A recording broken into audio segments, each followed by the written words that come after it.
सभी विद्यार्थियों को नमस्कार। मैं आज पुनः इस वीडियो चैनल में आप सभी का स्वागत करता हूं।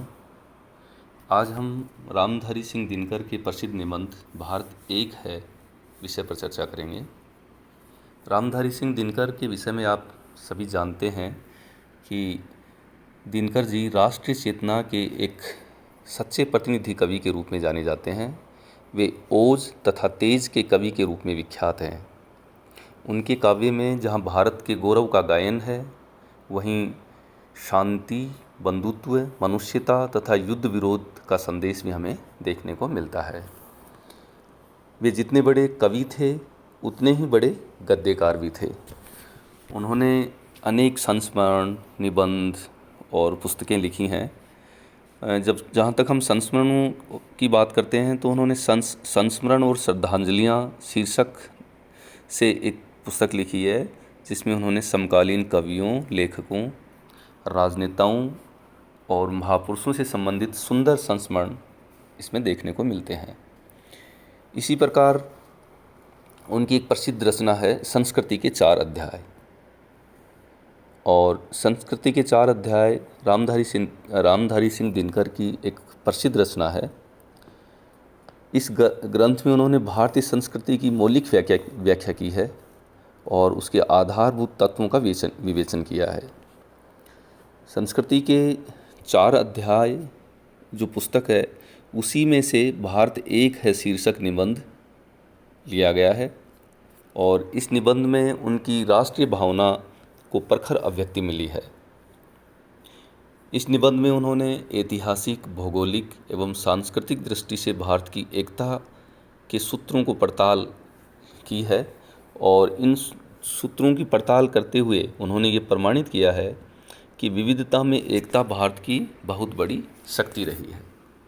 तो आज का हमारा जो मुख्य विषय है वो भी यही है कि भारत में विविधता में एकता विद्यमान है और ये भारत एक निबंध के आधार पर हमें इसकी समीक्षा करनी है। तो रामधारी सिंह दिनकर का जो प्रसिद्ध निबंध है उसमें वे प्रारंभ में ही कहते हैं कि भारतवर्ष में एकता उसकी विविधता में ही छिपी हुई है और ये बात ज़रा भी गलत भी नहीं है, क्योंकि अपने देश की एकता जितनी प्रकट है उसकी विविधताएं भी उतनी ही प्रत्यक्ष हैं। तो आज हम भारत में विविधता में एकता है इसको आधार बनाकर देखिए कुछ बिंदुओं के आधार पर इसको समझने का प्रयास करेंगे कि भारत में विविधता में एकता है। कि भारत एक विशाल देश है और इसकी भौगोलिक सीमाएं बहुत दूर दूर तक फैली हुई हैं और देश की विशालता के कारण यहाँ पर रहने वाले लोग भी अलग अलग धर्म के, अलग अलग संप्रदाय के, विविध रुचियों वाले और विविध भाषा बोलने वाले लोग हैं। उनका खान पान, उनका रहन सहन, उनका पहनावा आदि सभी भिन्न है, इनमें विविधता है। परंतु भारत में इतनी विविधता होते हुए भी एकता परिलक्षित होती है और इस एकता के जो प्रमुख आधार हैं वो देखिए कुछ बिंदु हैं जिन पर हम चर्चा कर सकते हैं।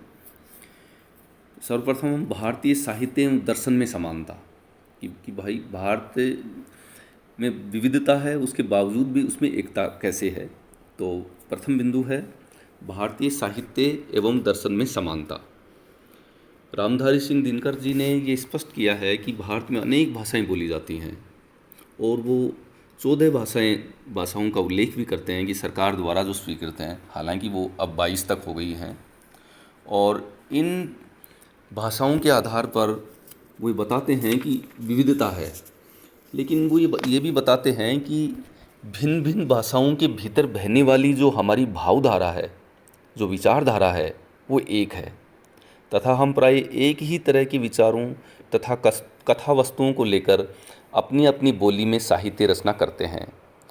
वो दिनकर जी रामायण और महाभारत का उदाहरण देकर भी बताने का प्रयास करते हैं कि उनमें जो रचा जाने वाला साहित्य है, कथा वस्तु एक है, विविध मतलब भाषाएं अलग हो सकती हैं, लेकिन जो रामायण और महाभारत की जो कथा वस्तु है वो एक है, वो जो भावधारा है, वो जो विचार है वो एक है। इस प्रकार से भारतीय दर्शन और साहित्य में वो समानता देखते हैं। और दार्शनिक विचार भी चाहे वो संस्कृत हों, रामायण हो, प्राकृत हो या आधुनिक आर्य भाषाओं में व्यक्त किए गए हों, उन सभी में पर्याप्त एकता है। इसलिए भारतीय जनता का आधार भारतीय दर्शन और साहित्य है, जो अनेक भाषाओं में लिखे जाने पर भी अंत में जाकर एक ही साबित होते हैं। दिनकर जी कहते हैं कि फारसी भाषा को छोड़कर भारत की सभी भाषाओं की जो लिपियां हैं, वर्णमाला भी एक ही हैं। इस तरह की समानता से यहाँ विविधता में एकता के दर्शन हमें होते हैं। दूसरा बिंदु है सभ्यता एवं संस्कृति की समानता, कि हमारे देश में सभ्यता और संस्कृति की समानता है। और दिनकर जी कहते हैं कि उत्तर या दक्षिण चाहे जहाँ भी चले जाएं, हमें अनेक मंदिर मिलेंगे, मठ मिलेंगे, विविध प्रकार के लोगों से हमारी यदि मुलाकात होती है तो वो चंदन लगाते हैं, स्नान पूजा करते हैं, तीर्थ व्रत रखते हैं, उसमें विश्वास करते हैं। और उत्तर भारत के लोगों का जो स्वभाव है और जीवन को देखने की जो उनकी दृष्टि है, वही स्वभाव और वही दृष्टि दक्षिण वालों की भी है। भाषा की दीवार यूं ही टूटती है तो वो आपस में करीब आ जाते हैं। भाषा की दीवार आर पार बैठे हुए भी वे एक ही हैं। वे एक धर्म के अनुयायी और संस्कृति की एक ही विरासत के भागीदार हैं। तो यहाँ दिनकर जी यही बताने की कोशिश करते हैं कि धार्मिक विश्वास और आचरण, संस्कृति और सभ्यता की जो समानता है वो एक है। चाहे मेले हों, त्यौहार हों, सांस्कृतिक चिंतन एवं खान पान आदि में पर्याप्त समानता है। सब एक ही संस्कृति के अनुयायी और एक ही विरासत के भागीदार हैं। और देश की आज़ादी भी सभी लोगों ने, देश की स्वतंत्रता की जो लड़ाई है, आज़ादी का जो संग्राम है, वो सभी ने एक साथ मिलकर लड़ा है। इस तरह विविधता होते हुए भी इन कारणों से यहाँ एकता स्पष्ट दिखाई देती है। और तीसरा बिंदु धार्मिक विश्वास की एकता, हम यहाँ चर्चा कर सकते हैं कि धार्मिक विश्वास की एकता भी और जो आचरण की एकता है वो भी हमें विविधता में एक करती है, एक स्थापित करती है। भारत में जो बात प्राय हिंदुओं के लिए कही जाती है, वही मुसलमानों के बारे में भी कही जा सकती है कि देश के मुसलमानों में जहाँ धर्म की एकता है, वहाँ वे संस्कृति की दृष्टि से हिंदुओं के बहुत निकट हैं और अनेक सदियों से साथ साथ रहने से सांस्कृतिक समन्वय भी हो गया है, जिनसे उनकी बातों में पर्याप्त समानता दिखाई देती है। इस संबंध में दिनकर जी कहते हैं कि धार्मिक विश्वास की एकता मनुष्यों की सांस्कृतिक एकता को जरूर पुष्ट करती है। इस दृष्टि से एक तरह की एकता तो वह है जो हिंदू समाज और मुस्लिम समाज और पारसी या क्रिस्तानी समाज में भी मिलेगी, लेकिन धर्म के केंद्र के बाहर जो संस्कृति की विशाल परिधि है, उसके भीतर बसने वाले सभी भारतीयों के बीच एक तरह की सांस्कृतिक एकता भी है, जो उन्हें दूसरे देशों के लोगों से अलग करती है। और यही जो धार्मिक विश्वास की जो और आचरण की जो एकता है, वो हमें मजबूती प्रदान करती है, एकता स्थापित करने पर बल देती है। और अगला जो बिंदु है भौगोलिक दृष्टि से एकता या भौगोलिक सीमाओं के आधार पर एकता। पहले दिनकर जी इस पर भी चर्चा करते हैं कि भूगोल का दोष उन्होंने बताया है, भूगोल को दोष दिया है कि पहाड़ों और नदियों के द्वारा इस देश के भीतर से वो बटा हुआ हमें दिखाई देता है। लेकिन वो पुनः कहते हैं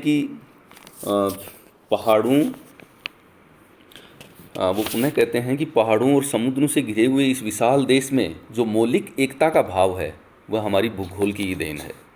भीतर से कुछ कुछ बटा हुआ और बाहर से बिल्कुल एक। भारत की यह विशेषता बहुत पुरानी है। भारत की ये जो विशेषता है, ये बहुत ही पुरानी है कि भीतर से कुछ कुछ बटा हुआ और बाहर से बिल्कुल एक।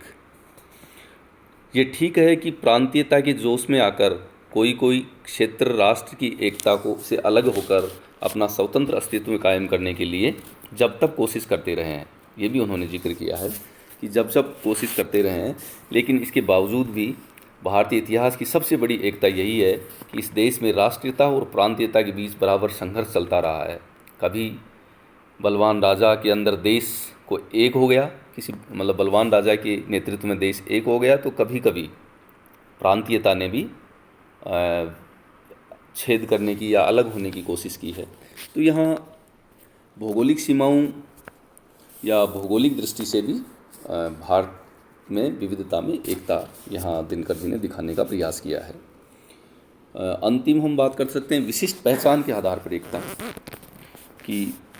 जो रामधारी सिंह दिनकर जी ने कहा है कि धार्मिक विश्वास, सांस्कृतिक चेतना एवं सभ्यता की समानता होने से भी भारत में पूर्ण एकता दिखाई देती है।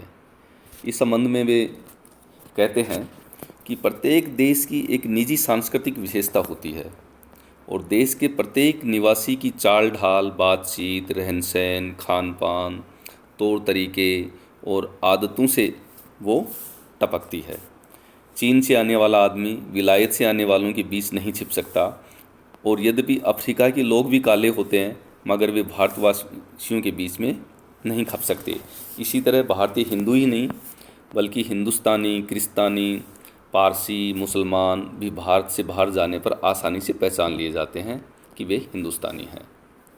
प्राचीन काल से ही भारतीयों की सदा अलग पहचान रही है तथा इस विशेषता के कारण हमारी एकता ही पुष्ट हुई है।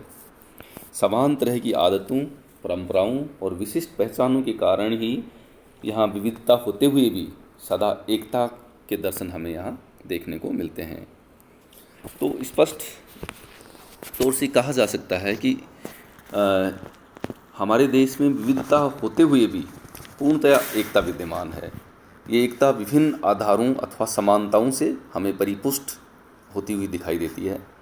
वैसे भी प्रकृति ने भारत को एक स्वतंत्र इकाई के रूप में, एक संगठित देश की भौगोलिक सीमा के रूप में हमें परिवेष्टित रूप में बनाया है। अतः इसमें सभी आधारों पर हमारी एकता हमें दिखाई देती है और विविध आधारों पर हमने इसको समझने का प्रयास किया। भारत में विविधता में एकता किस प्रकार से है इसे समझने का प्रयास किया। धन्यवाद।